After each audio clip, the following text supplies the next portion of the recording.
রাজধানীর আফতাবনগরেও সড়কে অবস্থান নিয়েছেন আন্দোলনকারীরা। বিভিন্ন এলাকা থেকে মিছিল নিয়ে জড়ো হচ্ছেন সবাই। আফতাবনগর থেকে বিস্তারিত জানাচ্ছেন তাজওয়ার মাহমুদ।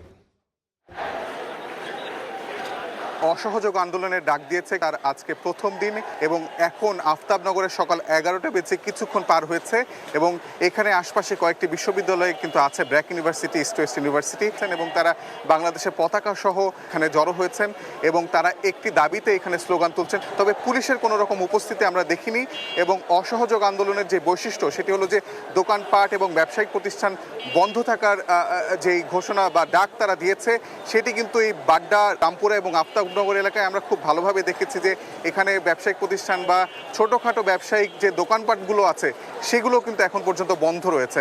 আফতাবনগর থেকে তাজওয়ার মাহমুদ, সময় সংবাদ।